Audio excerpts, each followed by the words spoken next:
Item ಯಾವುದೇ ಇರಲಿ try ಮಾಡಿ ಆಚಿ ಚಿಕನ್ ಮಸಾಲಾ. ಸಂಸದರು ಪಾಪ ನೆನ್ನೆ ಒಂದು ಸ್ಟೇಟ್ಮೆಂಟ್ ಮಾಡಿದ್ದಾರೆ.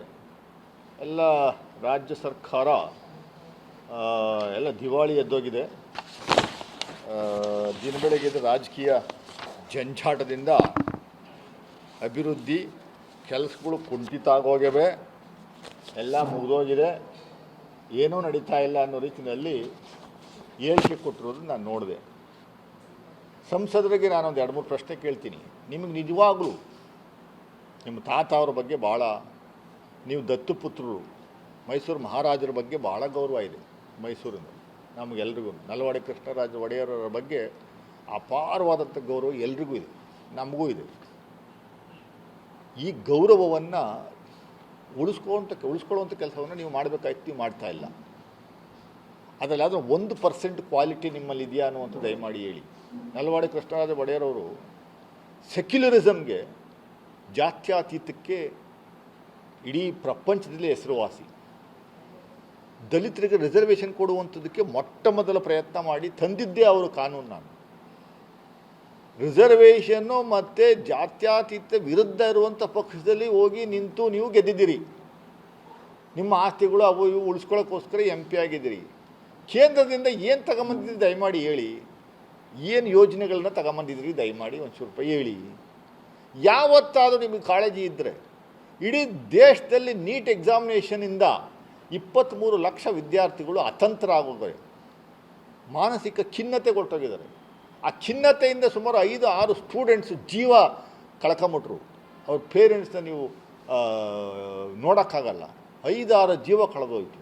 CBSE ಎಕ್ಸಾಮಿನೇಷನ್ಸಲ್ಲಿ OSM on screen marking, computer display ಮಾಡೋದು, ವ್ಯಾಲ್ಯೂಯೇಷನ್ ಸಿಸ್ಟಮ್ಮು. ಹಿಂದೆ ಎಲ್ಲ ನಮ್ಮದು ನಿಮ್ಮದು ಪೇಪರ್ಸ್ಗಳೆಲ್ಲ ವ್ಯಾಲ್ಯೂಯೇಷನ್ ಮಾಡ್ತಿದ್ದು ಮೇಸ್ಟ್ರುಗಳು ಪೇಪರ್ ಹಿಡ್ಕೊಂಡು, ಪೆನ್ ಹಿಡ್ಕೊಂಡು, ಆನ್ಸರ್ ನೋಡಿಕೊಂಡು, ರೈಟ್ ಮಾರ್ಕ್ ಹಾಕ್ಕೊಂಡು, ಇದಕ್ಕೆ 2 ಮಾರ್ಕ್ಸು, ಇದಕ್ಕೆ 3 ಮಾರ್ಕ್ಸು, ಇದಕ್ಕೆ 5 ಮಾರ್ಕ್ಸು ಅಂತ ಮಾರ್ಕ್ಸ್ ಕೊಟ್ಕೊಂಡು ಮಾಡ್ತಾ ಇದ್ದಿದ್ದ ಸಿಸ್ಟಮ್ನ ತೆಗೆದಾಕ್ಬಿಟ್ಟು OSM ಅಂತ ತಗೊಂಬಂದ್ರಿ ನೀವು, ಆನ್ಲೈನ್ ಸ್ಕ್ರೀನ್ ಮಾರ್ಕಿಂಗ್ ಅಂತ. ಅಲ್ಲ, ಆನ್ಲೈನಲ್ಲೇ ಆನ್ಸರ್ ಶೀಟ್ ಡಿಸ್ಪ್ಲೇ ಆಗುತ್ತೆ, ಅಲ್ಲೇ ನೀವು ಮಾರ್ಕ್ ಮಾಡ್ಬೋದು. ಮಾರ್ಕ್ ಮಾಡಿ ಅಲ್ಲೇ ವ್ಯಾಲ್ಯೂಯೇಷನು, ಇದಕ್ಕೆ ಇಷ್ಟು ಮಾರ್ಕ್ಸು ಅಂತ ಅಲ್ಲೇ ಕೊಡ್ತಾರೆ. ಅದನ್ನು ಗೋಲ್ಮಾಲ್ ಮಾಡಿ 95 ಮಾರ್ಕ್ಸ್ ಬಂದಿರೋ ಹುಡುಗನಿಗೆ 25 ಮಾರ್ಕ್ಸ್ ಕೊಟ್ಟು, 25 ಬಂದಿದ್ದು ನನಗೆ 95 ಮಾಡಿ, ಇಡೀ ದೇಶದಲ್ಲಿ ಅಲ್ಲೋಲ ಕಲ್ಲೋಲ ಮಾಡಿ, CBSE ಎಕ್ಸಾಮಿನೇಷನ್ ರಿಸಲ್ಟ್ಸ್ನೇ ಅಲ್ಲೋಲ ಕಲ್ಲೋಲ ಮಾಡಿ, ಪಾಸಾಗಿದ್ದವನು ಫೇಲ್ ಆಗ್ಯವನೇ, ಫೇಲ್ ಆಗಿದ್ದವನು ಪಾಸ್ ಆಗಿದ್ದಾನೆ. ಯಾವುದೋ ಒಂದು company, Hyderabad company, black list ಆಗಿದ್ದಂಥ ಕಂಪ್ನಿಗೆ ಕೊಟ್ಬಿಟ್ಟು ಆ CBSE ಎಕ್ಸಾಮಿನೇಷನ್ 12th ಎಕ್ಸಾಮಿನೇಷನ್ನ ಅಲ್ಲೋಲ ಕಲ್ಲೋಲ ಮಾಡಾಕ್ಬಿಟ್ರು. ಸುಮಾರು 8 examination including respective state public service examinations, military examinations ಎಲ್ಲವೂ ಕ್ವಶನ್ ಪೇಪರ್ ಲೀಕ್ಗೆ ನೀವು ಪ್ರಸಿದ್ಧರಾಗಿದ್ದೀರಿ. ಲೀಕ್ ಮಾಡೋದು ದುಡ್ಡು ಮಾಡೋದು, ಲೀಕ್ ಮಾಡೋದು ದುಡ್ಡು ಮಾಡೋದು. ನೀಟ್ ಎಕ್ಸಾಮಿನೇಷನ್ ತಂದಿರೋ ಉದ್ದೇಶನೇ ನೀವು ಬಡ ಸಾಮಾನ್ಯ ರೈತನ ಮಕ್ಕಳು, ಸಾಮಾನ್ಯ ಮಕ್ಕಳು ಡಾಕ್ಟರ್ ಆಗುವಂಥದ್ದಕ್ಕೆ ಅವಕಾಶ ಇದೆಯಾ ನೀಟ್ ಮೂಲಕ ಬಂದರೆ? ನೀಟ್ ಅವ್ರ ರ್ಯಾಂಕಿಂಗ್ ನೋಡಿದ್ರೆ ನೀವು ಆಗೋದೇ ಇಲ್ಲ. ಅಷ್ಟು ಆ ಲೆವೆಲ್ ಕೋಚಿಂಗ್ ತಗೋಬೇಕು. 3 ಇಯರ್ಸು 4 ಇಯರ್ಸು PUC ಆದಮೇಲೆ ಮನೇಲಿ ಕೂತ್ಕೊಂಡು ಕಂಟಿನ್ಯೂಸ್ ಆಗಿ ಕೋಚಿಂಗ್ ತೊಗೊಂಡು ಮಕ್ಕಳು ಎಕ್ಸಾಮಿನೇಷನ್ ಬರೆದ್ರೆ, ಆ ಎಕ್ಸಾಮಿನೇಷನ್ ಬರೆಯುವಂಥ ಮಕ್ಕಳು ಸಾಯೋವರೆಗೂ ಬರಿತಲೇ ಇರೋದೇ ಅವರು. ಅವ್ನು ಪಾಸೇ ಆಗಲ್ಲ.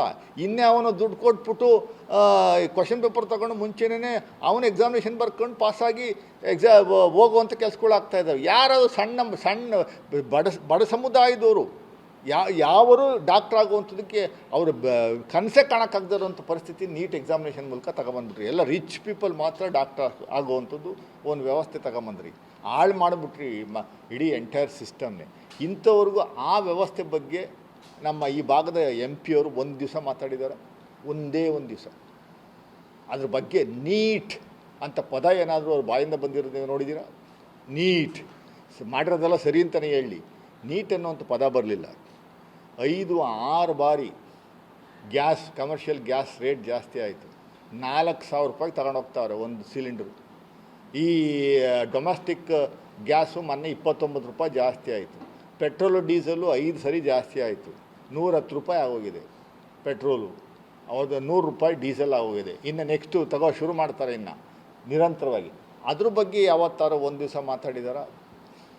ರೈತರು ಗೊಬ್ಬರ, ರಸಗೊಬ್ಬರ ಒಂದು 50 kg ರಸಗೊಬ್ಬರ ಎಷ್ಟಾಗಿದೆ ಸ್ವಾಮಿ? 1,500 2,000 ರೂಪಾಯಿ ಜಾಸ್ತಿ ಆಗಿದೆ ಒಂದು ಮೂಟೆಗೆ, 50 kg ಮೂಟೆಗೆ.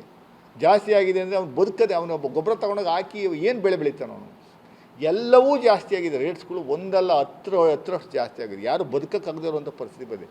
ಅದ್ರ ಬಗ್ಗೆ ಯಾವತ್ತಾದರೂ ಮಾತಾಡಿದ್ದೀರಾ MP ಅವರೇ? ಯಾವತ್ತಾದರೂ ಮಾತಾಡಿದ್ರೆ ಮಾತೆತ್ತಿರಿ ಸಿದ್ದರಾಮಯ್ಯನ ಕೊಡುಗೆ ಏನು, ಅದೇನು ಇದೇನು ಅಂತ ಹೇಳ್ಕತ್ತಿದ್ರಲ್ಲ. ಆಯಿತು, ಏನು ಕೊಡುಗೆ ಬೇಕು ನಾವು ಕೊಡ್ತೀವಿ ಬನ್ನಿ. ಬರೀ ಮೈಸೂರು ನಗರಕ್ಕೆ 2023ರಿಂದ ಇಲ್ಲಿಯವರೆಗೆ ಕೊಟ್ಟಿರುವಂಥ ಹಣದ ಪಟ್ಟಿನೇ ನನ್ನ ಹತ್ರ ಇದೆ. ಕಾಮಗಾರಿ ಪಟ್ಟಿದೆ, ಕರ್ಕೊಂಡು ಹೋಗ್ತೀನಿ ನಾನು. ಬನ್ನಿ ನಮ್ಮ ಜೊತೆ ಕರ್ಕೊಂಡು ಹೋಗ್ತೀನಿ, ಎಲ್ಲೇ ನಡೀತಾ ಇದ್ದಾವೆ ಅಂತ. ಸುಮಾರು ಅವ್ರು ಕೊಟ್ಟಿರುವಂಥದ್ದು ಮೈಸೂರಿಗೆ 2600 ಕೋಟಿ ಕೊಟ್ಟವ್ರೆ, ಬರೀ 3 ವರ್ಷಕ್ಕೆ. ಮೈಸೂರು ನಗರಕ್ಕೆ ನಾನು ಹೇಳ್ತಾ ಇರೋದು, ಬರೀ 3 ಅಸೆಂಬ್ಲಿ ಕಾನ್ಸ್ಟಿಟ್ಯೂನ್ಸಿಗೆ 2600 ಕೋಟಿ. ಅದೇ ರೀತಿ ರೂರಲ್ಗೆ 2850 ಕೋಟಿ ಕೊಟ್ಟವ್ರು. 3 ವರ್ಷದಲ್ಲಿ ಆಲ್ಮೋಸ್ಟ್ ಮೈಸೂರು ಜಿಲ್ಲೆಗೆ 11 ಅಸೆಂಬ್ಲಿ ಕಾನ್ಸ್ಟಿಟ್ಯೂನ್ಸಿಗೆ 6000 ಕೋಟಿಯಷ್ಟು ಹಣವನ್ನು ಕೊಟ್ಟವ್ರೆ. ಯಾವ ಮಿನಿಸ್ಟ್ರು, ಯಾವ ಚೀಫ್ ಮಿನಿಸ್ಟ್ರು ಕೊಟ್ಟಿದ್ರು ದಯಮಾಡಿ ಹೇಳಿ ನೋಡೋಣ. ಹಿಂದೆ 4 ವರ್ಷ BJP ಇತ್ತು, JDS ಇತ್ತು, ಎಲ್ಲಿ ಏನು ಕೊಟ್ಟಿದ್ದೀರಿ? 10 ರೂಪಾಯಿ ಕೊಡಲಿಲ್ಲ ನೀವು. ಸಿದ್ದರಾಮಯ್ಯನವ್ರನ್ನ ಬೈಯುವಂಥದ್ದು ಒಂದು ಸಿಂಗಲ್ ಪಾಯಿಂಟ್ ಅಜೆಂಡಾ ಇಟ್ಕೊಂಡಿದ್ರಿ ಅಷ್ಟೇ, ಅದು ಬಿಟ್ಟು ಬೇರೆ ಏನು ಕೇಳಬೇಕು. ಸೊ ಅದರಿಂದ ಮೈಸೂರು ಜನಸಾಮಾನ್ಯರೀಗ ಸಿದ್ದರಾಮಯ್ಯನವ್ರನ್ನ ಬೈದು ಈಗ ಮನೇಲಿ ಕೂರಿಸಿದ್ರಲ್ವ, ಮುಂದಿನ ದಿನಗಳಲ್ಲಿ ಏನು ಅನ್ನುವಂಥದ್ದು, ಮೈಸೂರಿಗೆ ಏನು ಸಿಗುತ್ತೆ ಏನು ಎತ್ತ ಅನ್ನುವಂಥದ್ದು ನೀವೇ ಕೇಳ್ತೀರಲ್ಲ, ಅವ್ರನ್ನ ಕೇಳಿ. Thank you.